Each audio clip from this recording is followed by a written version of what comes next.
आपके जीवन में ऐसा लगने लगे कि हाँ बहुत कष्ट है, कर्जा भी बढ़ गया, तकलीफ़ें भी बढ़ गई, बहुत दुख भी बढ़ रहा है, कहीं परिवार सही नहीं चल रहा है, तो प्रयास करते रहा करो। हफ्ते में एक बार एक चावल का दाना जल के पात्र में डाल लिया, एक काली मिर्च जल के पात्र में डाल ली और उस जल को ले गए, थोड़ा सा चंदन का छींटा डाल दिया, ले जाकर शिव जी को समर्पित कर दिया।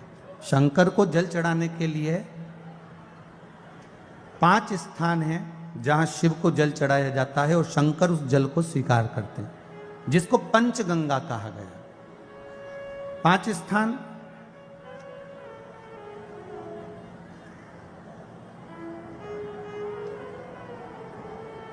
अच्छे से समझ लीजिएगा, जब भी शिव मंदिर में जाएं तो ये 5 स्थान शिव को जल चढ़ाने के लिए ये रखा है। शिवलिंग,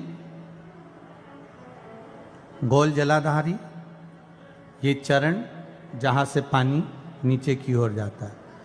शंकर भगवान के 13 बच्चे हैं, 13 की 13 बच्चे, शिव जी का संपूर्ण परिवार, 33 कोटि देवता, 64 योगनियां, सब शिवलिंग के आसपास में। आप शंकर जी के मंदिर में जाकर ये कभी ना विचार करना कि पार्वती जी को ढूंढना पड़ेगा या गणेश जी को ढूंढना पड़ेगा या कार्तिकेय जी को ढूंढना पड़ेगा या भैरव को ढूंढना पड़ेगा। हमें शंकर के मंदिर में जाकर किसी देवता को ढूंढने की जरूरत नहीं है। जहां शंकर भगवान का शिवलिंग रखा हुआ है वो माता जी का हस्तकमल है, माता पार्वती जी का स्थान है। जहां शिवलिंग रखा है वो शंकर भगवान है। जहां जलाधारी है उस जलाधारी के पास में जहां पानी बहता है बीच में अशोक सुंदरी का स्थान है। जहां से पानी बह रहा है उसका राइट भाग वहां गणेश जी का स्थान है, लेफ्ट भाग कार्तिकेय जी का स्थान है। शंकर भगवान के ऊपर जो जल गिर रहा है वो शंकर भगवान की 5 लड़कियां जया, विषहरा, शामली बारी, दौतली, देव, ये शंकर जी की 5 बेटियां ऊपर हैं। जहां से पानी बहकर उस निकासी से, जहां नाली बनी रहती है, पानी जहां से निकलकर बाहर मंदिर के जा रहा है वो 33 कोटि देवताओं का स्थान है। इसलिए सारे मंदिरों की परिक्रमा हो सकती है पर शंकर जी के मंदिर की परिक्रमा नहीं करते, क्योंकि वो जल जो जा रहा है वो 33 कोटि देवताओं का स्थान है, उसको हम लांघ नहीं सकते। वो स्थान जल चढ़ाते समय आप इसका स्मरण रखें। पानी का जब पात्र लेकर जाते हैं मंदिर के अंदर, सबसे पहले शिव जी का जो जलाधारी है उसमें राइट भाग पर अपनी मनोकामना कर कर जल चढ़ाएं, फिर लेफ्ट भाग में चढ़ाएं रोग मुक्ति के लिए। अशोक सुंदरी की जगह पर चढ़ाएं, ये 3रा स्थान। 4था स्थान माता पार्वती जी का जो कटी भाग है जहां पर शिवलिंग रखा हुआ है उस भाग पर जल चढ़ाएं, 4था भाग। 5वां भाग शंकर जी के ऊपर चढ़ाएं। ये 5 जगह पर जल क्रम वाइज चढ़ाएं। आप लोग जाते हो डायरेक्ट जाकर शंकर जी पे जल उंडेल करा जाते हो, सीधे गए और शिव जी पे जाकर आपने जल चढ़ा दिया। हमारे यहाँ शास्त्र कहता है जैसे अपन देवताओं की पूजन करते हैं तो पंडित जी सबसे पहले पूजन किसकी कराते हैं? जम के बोलो जरा, गणेश जी की। गणेश जी के बाद पूजन कराते कराते कराते कराते कराते कराते आगे के सारे देवता कराते कराते कराते कराते फिर जन पर पहुंचते हैं। आप डायरेक्ट मूल पूजन कराते कराते कराते कराते कराते कराते आगे के सारे देवता कराते कराते कराते कराते फिर मूल पूजन पर पहुंचते हैं। आप डायरेक्ट मूल पूजन पे पहुंच जाते हो। और सरल भाषा में समझ लो, जितनी सरल भाषा में समझोगे ना उतना अपने जीवन में उतर जाएगा। इस छत के ऊपर आपको चढ़ना है, निशानी रखी है,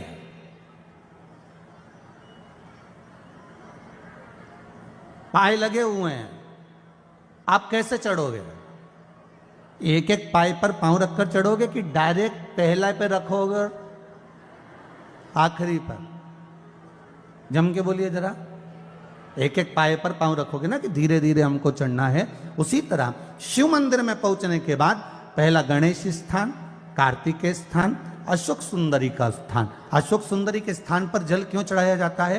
क्योंकि भगवान शंकर की सबसे छोटी लड़की जो है वो अशोक सुंदरी है, और ये जो छोटी लड़की है अशोक सुंदरी, ये नारी को अखंड सौभाग्यता का वर प्रदान करती है। कौन सी नारी को? किस नारी को अखंड सौभाग्यता देती है? तो महाराज शास्त्र कहता है जिस नारी के भाग्य में लिखा होता है कि इसको वैधव्य होना है, इसके पति को समाप्त होना है। अगर वो नारी अशोक सुंदरी वाली जगह पर जल चढ़ा देती है तो पति पर अगर काल भी मंडरा रहा होता है तो मां अशोक सुंदरी महाकाल से कहकर काल को टाल देती है। वो अशोक सुंदरी का स्थान, वो माता अशोक सुंदरी का स्थान।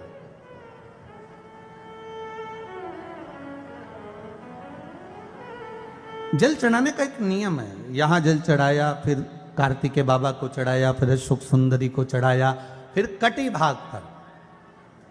ये कटी भाग बड़ा विशेष भाग है महाराज, बहुत बहुत ध्यान दीजिएगा। जिस पति और पत्नी में विवाद होकर अदालत तक बात पहुंच गई हो और तलाक तक की नौबत आ रही हो, महाराज उनको जोड़ने के लिए ये कटी भाग मूल होता है। कौन सा कटी भाग? जहां पर शिवलिंग रखा है, जहां शिवलिंग रखा है ये कटी भाग मूल होता है। कहते हैं 5 सोमवार लिंग पुराण वर्णन कर रही है, 5 सोमवार कटी भाग पर जहां शिवलिंग रखा हुआ है, 3 उंगली में मक्खन लेकर कटी भाग पर मात्र फेर देने पर और उस पर 7 जगह चंदन लगा देने पर पति और पत्नी का संबंध कभी समाप्त नहीं हो सकता, वो जुड़कर ही रहेगा, प्रेम बढ़कर ही रहेगा। कटी भाग का बड़ा बड़ा महत्व है महाराज। शिवलिंग के कटी भाग पर स्वयं मां जगतजननी जगदम्बा अपने हस्त कमल पर भगवान शिव को झेली हुई। धर्म पत्नी से संतान नहीं, औलाद नहीं, बड़े दुखी है, बड़े दुखी।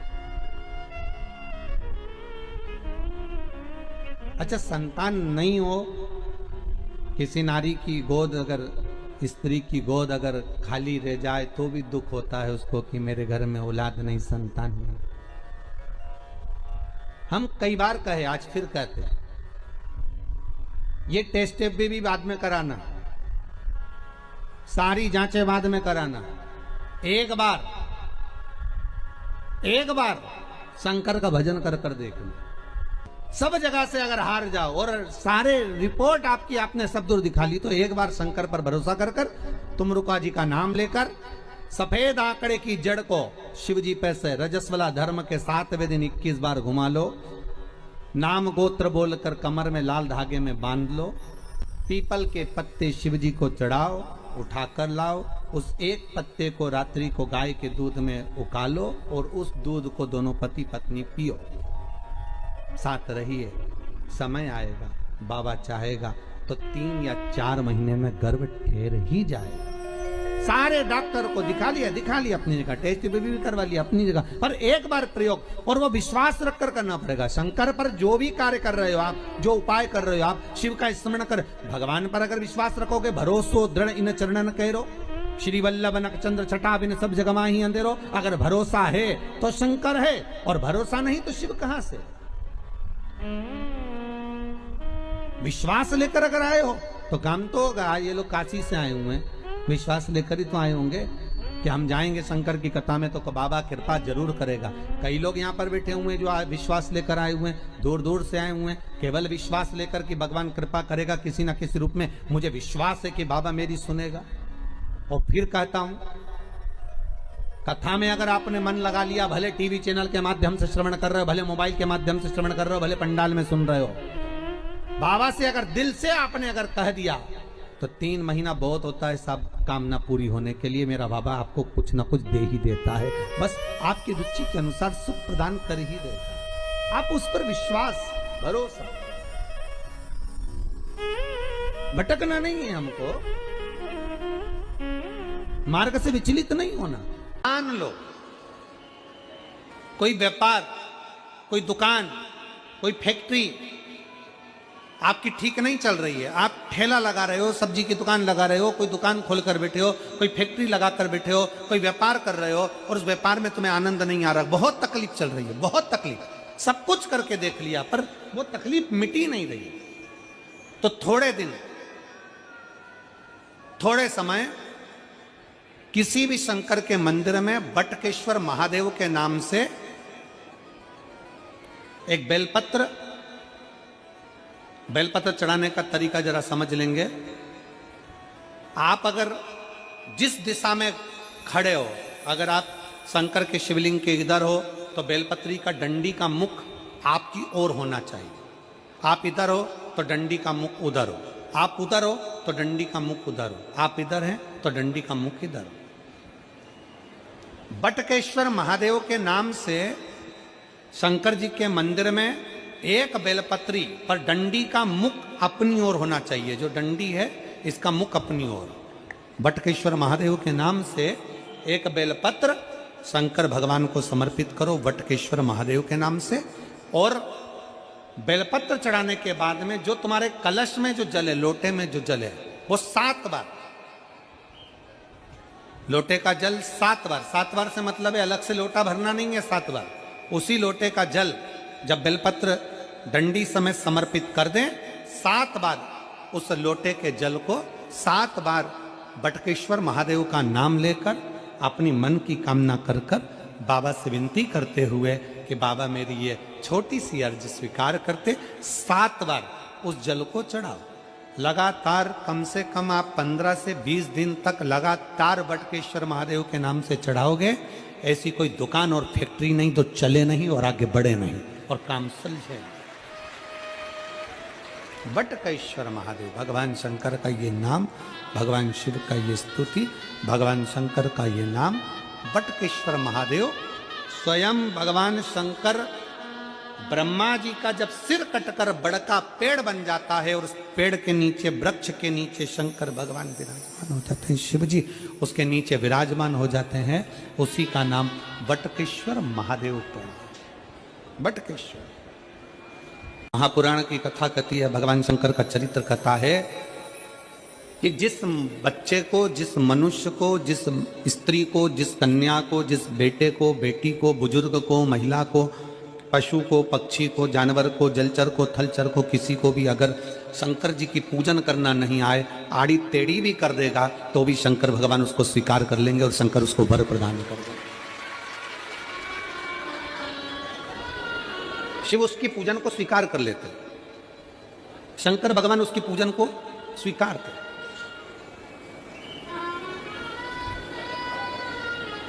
कोई दुनिया में आकर तुमसे कह देना कि मैं बहुत बड़ा, मैं इतना विद्वान हूं कि मैं भगवान की पूजन सबसे अच्छी करता हूं। अगर कोई तुमसे आकर कह दे कि मैं सबसे ज्यादा विद्वान हूं, शंकर जी का अभिषेक मैं बहुत अच्छे से करता हूं। कोई तुमसे आकर कह दे कि मेरी पूजन में कोई कमी नहीं रहती, मैं इतनी अच्छी पूजन करता हूं। कोई विद्वान से विद्वान व्यक्ति भी आकर तुमसे कह दे कि मैं शंकर जी का अभिषेक इतना विद्वत्ता में कराता हूं कि मैं शंकर जी की आराधना सबसे श्रेष्ठ कर सकता हूं, तो मान लेना कि शिव मिल नहीं सकते, शंकर नहीं मिल सकते। शिव जी की पूजन वही स्वीकार है जिस पूजन में थोड़ी सी कमी रह जाए। पूजा की थाली लगाकर पशुपति व्रत करने के लिए तुम मंदिर में गए, पूजा की थाली लगाकर तुम शंकर जी के मंदिर में पूजन करने के लिए गए, 16 सोमवार की पूजन कर रहे थे, संकट सोमवार की पूजन कर रहे थे, सोमवार का पूजन कर रहे थे, प्रदोष का पूजन कर रहे थे, सोमवार की अष्टमी का पूजन कर रहे थे, शिवरात्रि का पूजन कर रहे थे, सावन महीने का पूजन कर रहे थे। पूजन की थाली में सारा सामान जमा लिया तो भी मंदिर में जाकर कोई सामान याद आए तो समझ लेना कि तुम्हारी पूजन भगवान शंकर ने स्वीकार कर लिया। और मुझे विश्वास है मेरी जीजियों पर, मुझे विश्वास है मेरी बेटियों पर, मुझे विश्वास है मेरे बेटाओं पर और मेरे जीजाओं पर। मेरी जीजियों ने, मेरे जीजाओं ने, मेरी बेटियों ने कभी तो मंदिर में पूजन करी होगी। बोलो करी कि नहीं करी किसी मंदिर में जाकर पूजन? जम के बोलो जरा, करी है ना? और आपकी पूजन की थाली में, आपके पूजन की थाली में कुछ ना कुछ कमी तो रही होगी ना। कभी माचिस रह गई, कभी दिया रह गया, कभी अगरबत्ती रह गई, कभी कंकु लाए थे कंकु रह गया, कभी चंदन रह गया, कभी कोई जनेऊ रह गया, कभी सुपारी रह गई, कभी कोई प्रसाद रह गया। फिर याद आया मैं तो ये घर छोड़कर आ गई, मेरे घर पे रह गया, अब क्या करूं?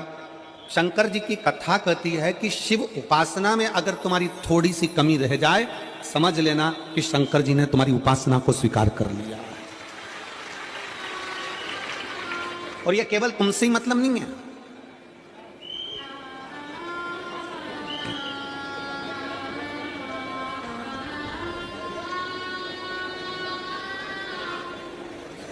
केवल आपसे मतलब नहीं है कि आपकी पूजन में ही, उपासना में कमी रह जाए। ये शंकर भगवान का वर है, ये शिव जी का वर है किसको? भगवान नारायण को। जिस समय पर नारायण ने संकल्प लिया था कि सावन के महीने में 108 कमल के पुष्प रोज समर्पित करूंगा। सुनिए कथा सबने, 108 कमल के पुष्प भगवान नारायण ने संकल्प लिया कि मैं भगवान को रोज दूंगा। रोज 108 कमल के पुष्प मंगवाते देते। सावन का आखिरी दिन था, सावन का आखिरी दिन, और सावन के आखिरी दिन भगवान नारायण 108 कमल के पुष्प लेकर भगवान को चढ़ाने के लिए जैसे ही जैसे ही चढ़ाने के लिए बैठे, वैसे ही एक कमल का पुष्प कम रह गया। लक्ष्मी जी से कहा जाओ जल्दी से कमल का पुष्प लाओ। लक्ष्मी जी कमल का पुष्प ढूंढती रही, नहीं मिला। सब दूर देखा, सारी जगत में देखा, पर कमल का पुष्प लक्ष्मी जी को नहीं मिला। लक्ष्मी जी को कमल का पुष्प नहीं मिला। आखिरी में पूजन की थाली में कमल का एक पुष्प कम रह गया। भगवान नारायण ने अपना आंख निकालकर भगवान शंकर को समर्पित कर दिया। क्या निकालकर समर्पित करी? अपनी एक आंख। और जब भगवान ने अपनी एक आंख निकालकर भगवान को समर्पित करी, उस दिन का नियम है आज तक, अगर पूजन की थाली में कोई कमी रह जाती है, पूजन में कोई कमी रह जाती है, तो एक आंख मतलब आखा चावल। आखा चावल जानते हो आप लोग? जम के बोलो जरा। आखा मतलब पूरा। हम आंख तो भगवान को नहीं दे पा रहे इस संसार सागर में, कलिकाल में। एक आंख के बराबर आखा चावल, एक आखा चावल पूरी पूजन होने के बाद शंकर जी को समर्पित कर दो। शिव भगवान नारायण की आंख के बराबर उसको स्वीकार कर लेते। भगवान शिव उसको स्वीकार कर लेते, शंकर भगवान उसको स्वीकार कर लेते, शिव उसको स्वीकार कर लेते। भगवान नारायण ने एक आंख भगवान शंकर को दे दी। शंकर भगवान ने अपना सुदर्शन चक्र भगवान विष्णु को दे दिया। भगवान शंकर त्रिनेत्रधारी हो गए और भगवान नारायण सुदर्शन चक्रधारी हो गए। सुदर्शन चक्रधारी 108 कमल के पुष्प में से एक पुष्प अगर छुपाने वाला कोई था तो वो देवाधिदेव महादेव थे। शंकर भगवान ने कहा भगवान विष्णु से, हे नारायण, आपके कमल के पुष्प को, एक पुष्प को मैंने छुपाया था। आज मैं वर देता हूं, जो शिव की आराधना करेगा, जो शंकर की आराधना में बैठेगा, उसकी पूजा की थाली में जान करके नहीं तो तुम घर पे कोई सामान जान करके छोड़ जाओ, जान करके नहीं, लेकर सब जाना। पूरी पूजन की थाली में अगर कोई कमी रह जाती है, शिव कहते हैं उसकी पूजन को मैं स्वीकार कर लेता हूं, उसकी पूजन को मैं स्वीकार। जान करके कोई कार्य नहीं करना है अपने को। नहीं तो तुमने सोचा कि पूजा की थाली में सब कुछ रख लूं, एक सामान घर पे छोड़ दूं। सीवर वाला महाराज जी बोला है, ऐसा काम नहीं करना। कई लोग जान कर जब घर से निकलते हैं तो कोई शुभ शकुन करना रहता है तो जान करके शुभ शकुन करते हैं। गाय को घेर के लेकर आएंगे, बछड़े को घेर कर लेके आएंगे कि आज ये जा रहे हैं तो इनके सामने से दूध पीती हुई बछड़ा और गाय निकलेगी तो शुभ शकुन होगा। अब वो तो अनायास कोई शुभ शकुन हो जाए। अचानक से कलश लेकर कोई स्त्री निकल जाए। जब हम नेपाल में कथा करने के लिए गए तो वहां पर कान वाले ने पत्र लिखा, और शायद नेपाल की कथा में वो पत्र आप लोगों ने सुना भी होगा। उस दुकान वाले ने अपने पत्र में लिखा कि गुरुजी, मेरी दुकान बिल्कुल नहीं चलती थी और मैं किसी देवता पर भरोसा नहीं करता, मैं कहीं नहीं जाता, पर 15 घर छोड़कर एक लड़का रोज प्रतिदिन 1 लोटा जल लेकर शंकर जी के मंदिर में जाता है और मेरा दुकान पे आने का समय वही टाइम होता है। वो लोटा लेकर निकलता है और मैं दुकान की ओर बढ़ता हूँ। दोनों का मिलना थोड़ा आगे होता है। गुरुजी, जब से वो 1 लोटा जल भरा हुआ कलश मेरे सामने से निकल कर जाता है, तब से मेरी दुकान चलना इतनी प्रारंभ हो गई कि मुझे पीछे पलट कर नहीं देखना।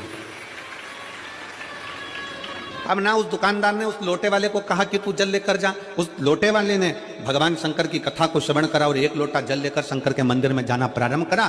संसार के ऐसे कई शिव भक्त हैं जो अपने घर से एक लोटा जल लेकर शिव जी के मंदिर में जाते हैं। कोई सुबह सुबह निकल कर जा रहा होता है, भरा हुआ लोटा उसके सामने से निकलता है तो शुभ शकुन हो जाता है और जाते हुए का कार्य सफल हो जाता है। अपने आप मंगल शकुन हो रहा है, अपने आप मंगल शकुन हो रहे हैं।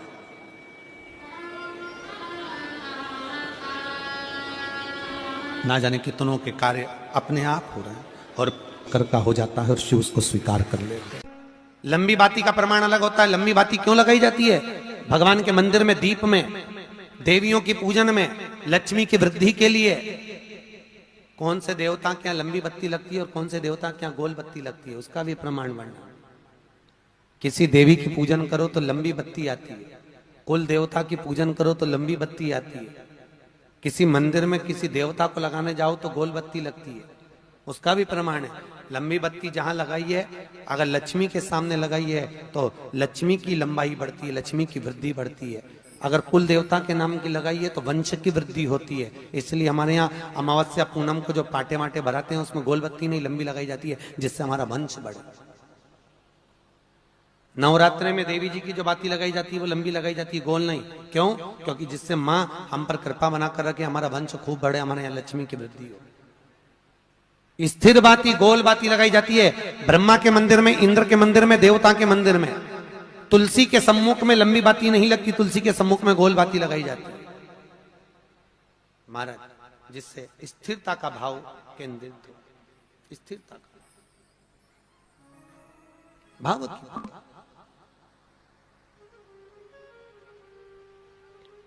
पीपल के वृक्ष के नीचे कभी लंबी बाती नहीं लगती, बड़ के पेड़ के नीचे कभी लंबी बाती नहीं लगती, आंवले के पेड़ के नीचे कभी गोल बाती नहीं लगती।